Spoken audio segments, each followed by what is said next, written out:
नमस्कार, मी पंजाब हवामान अभ्यासक मुक्काम पोस्ट कोकळी धामणगाव तालुका शिलो जिल्हा परभणी. पश्चिम महाराष्ट्रातल्या सर्व शेतकऱ्यांसाठी आनंदाची बातमी, कारण तिकडे आता कांद्याचे रोप टाकायचे. मग पश्चिम महाराष्ट्रामध्ये 10 सप्टेंबर पासून वरुण राज्याची विश्रांती घेणार आहे. म्हणजे तो पाऊस कशी विश्रांती घेणार आहे? पुणे जिल्हा, सातारा, सांगली, सोलापूर, कोल्हापूर, 10 सप्टेंबर पर्यंत विश्रांती घेणार आहे. आणि फक्त स्थानिक वातावरण तयार होऊन फक्त दुपारनंतर ऊन पडल्यानंतर एखादा पाऊस होऊ शकतो, त्या जिल्ह्यात होऊ शकतो, तेवढं मात्र लक्षात द्यायचं. पण पश्चिम महाराष्ट्रात आणि सातारा, सांगली, सोलापूर, कोल्हापूर, पुणे या भागात मात्र 10 तारखेच्या नंतर विश्रांती घेणार आहे. म्हणून ही त्यांच्यासाठी आनंदाची बातमी. त्याच्यानंतर 14च्या नंतर ते एकदम पश्चिम महाराष्ट्र कडक ऊनच पडेल, म्हणून हे देखील लक्षात घ्यायचं.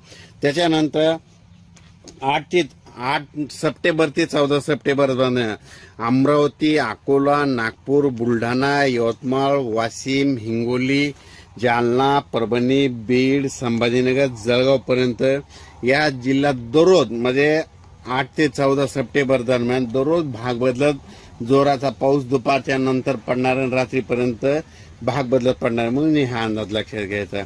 त्याच्यानंतर परत एक सांगू इच्छितो, 12, 13, 14च्या दरम्यान म्हणजे 12, 13, 14च्या दरम्यान अमरावती, अकोला, बुलढाणा, यवतमाळ, वाशिम, परभणी, जालना, संभाजीनगर आणि जळगाव इथपर्यंत काय होणार आहे? जोराचा पाऊस पडणार आहे, भाग बदलत पडणार आहे, म्हणून हा अंदाज लक्षात घ्यायचा. त्याच्यानंतर विदर्भातल्या शेतकऱ्यासाठी सोयाबीन त्यांचं काढायला आलेलं आहे, म्हणून विदर्भातल्या शेतकऱ्याला एक आनंदाची बातमी.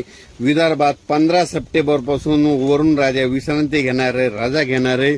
ज्यांचं सोयाबीन काढणीस आलेलं आहे तुम्ही काढायचं आणि लगेच दुसऱ्या दिवशी हडकल्याच्या नंतर तुम्ही तुमचे ओळे घ्यायचे, म्हणून हे लक्षात द्यायचं. मराठवाड्यामध्ये मात्र 14 सप्टेंबर नंतर वरुण राज्याची विश्रांती राहणार आहे, म्हणून मराठवाड्यातल्या 5-7 जिल्ह्यातल्या लोकांनी ही गोष्ट लक्षात घ्यायची. 13, 14, 15च्या दरम्यान आता राहिलं उत्तर महाराष्ट्र, नाशिक, धुळे, जळगाव म्हणजे 13, 14, 15च्या दरम्यान नाशिक, धुळे, जळगावकडे जोराचा पाऊस पडणार आहे, म्हणून त्या नाशिक भागातल्या शेतकऱ्यांनी हे देखील अंदाज लक्षात घ्यायचा. 15च्या नंतर तुमच्या तिकडे देखील वरुण राजा विश्रांती घेणार आहे, म्हणून ही अंदाज लक्षात घ्यायचा.